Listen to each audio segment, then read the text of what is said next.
Аллаһу углы Гайса Мәсих хакындагы яхшы хәбәрнең башы.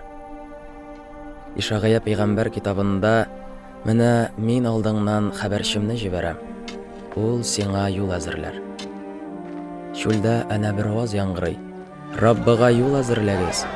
Аның барыр сукмакларын турайтыгыз дип язылганча, чүл якларына шундыручы Яхья килде һәм тәүбәгә килүегезнең билгесе итеп, суга шундыру йоласын үтәгез һәм Аллаһы сезнең гөнаһларыгызны кичерер дип халыкны вагызлап йөрде.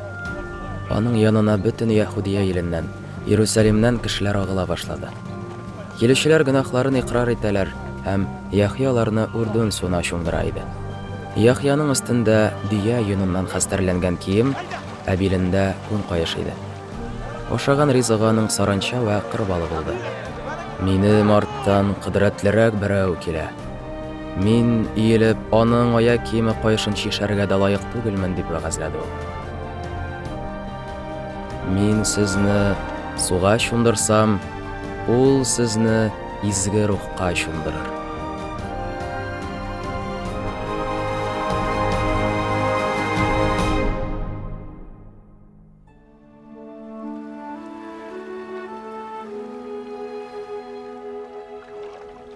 Шул көннәрдә Яхья янына Галилея өлкәсенең Насара шәһәреннән Гайса килде һәм Яхья аны Урдун елгасына чумдырып алды.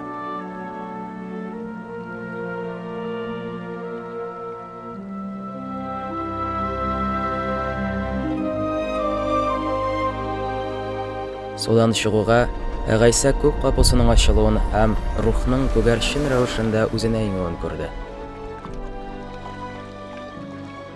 Һәм шул чак күкләр киңлегеннән «Син минем сөйкле углым, син минем куанычым» дигән тавыш килеп иреште.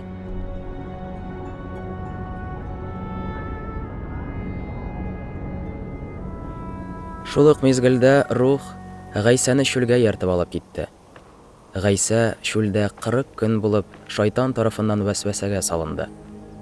Ул анда кыргый хайваннар арасында яшәде, ә фәрештәләр аңа хезмәт күрсәтте.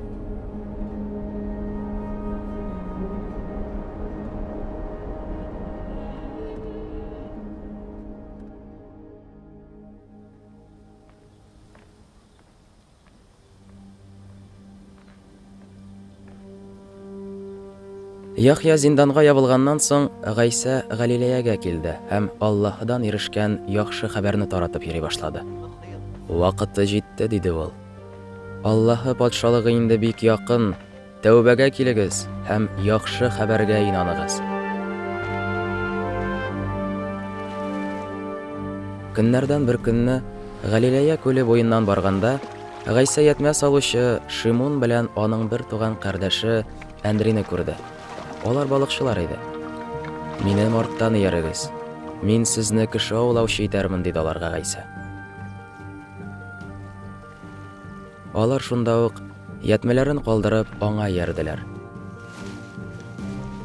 Тагын бер ара үткәч, Гайса көймәдә ятмәләрен сипләп утыручы Зебедәй угылларын Яқубны һәм аның бер туган кардәше Яхьяны күреп, шунда ук үз янына дәште. Һәм алар аталары Зебедәйне ялчылары белән бергә көймәдә калдырып, аның артыннан киттеләр.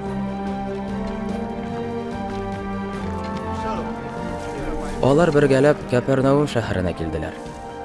Шимбә көн җитүгә Гайса гыйбадәтханәгә барды һәм шунда гыйлем бирә башлады. Аның сөйләгәннәренә барысы да хәйран калды, чөнки ул канун белгече сыман түгел, ә бәлки хәкимлеккә ябылган кеше кебек өйрәтте. Шул вакытны гыйбадәтханә эчендә җин кагылган бер адәм бар иде. Насаралы Гайса, сиңа бездән нәрсә кирәк? Син безне һәлак итәр өчен килдеңме? Мин синең кем икәнеңне беләм. Син Аллаһының изгесе, дип кычкырды ул.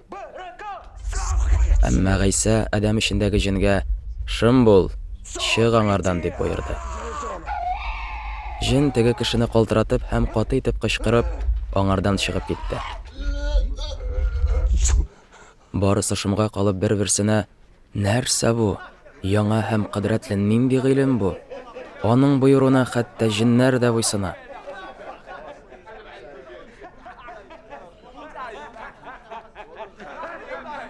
Гайса турындагы хәбәр тиз арада бөтен Галилея җирендә таралды.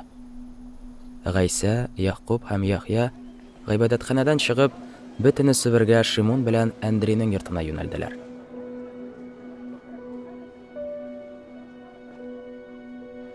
Шимонның кайнанасы кызышып авырып ята иде. Бу хакта шундук Гайсәгә әйттеләр.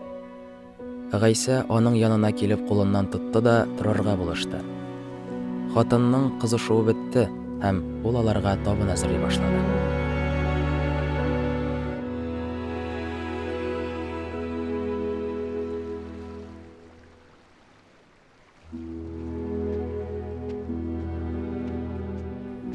Ә инде кич җитеп кояш баегач, Гайса янына барлык авыру һәм җен кагылган кешеләрне алып килә башладылар. Ишек төбенә бөтен шәһәр халкы җыелды. Гайса төрле авырулардан интеккән байтак кешене савыктырды, күп җеннәрне куып чыгарды. Җеннәр аның кем булуын белгәнгә күрә, ул аларга һич нәрсә әйтергә рөхсәт итмәде.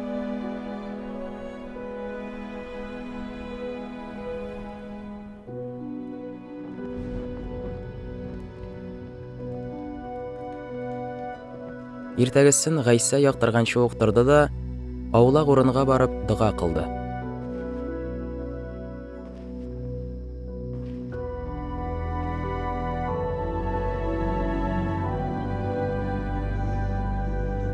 Шимон үзенең иптәшләре белән аны эзләп китте һәм Гайсәне табып, барысы да сине эзлиләр диде. Башка урыннарга, күрше авыл шәһәрләргә китик. Миңа анда да яхшы хәбәрне таратырга кирәк. Мин бит шуның өчен килдем, диде Гайса. Ул шулай гыйбадәтханәләрдә яхшы хәбәрне сөйләп, җен кагылган кешеләрдән җеннәрен куып, бөтен Галилея җире буйлап йөрде.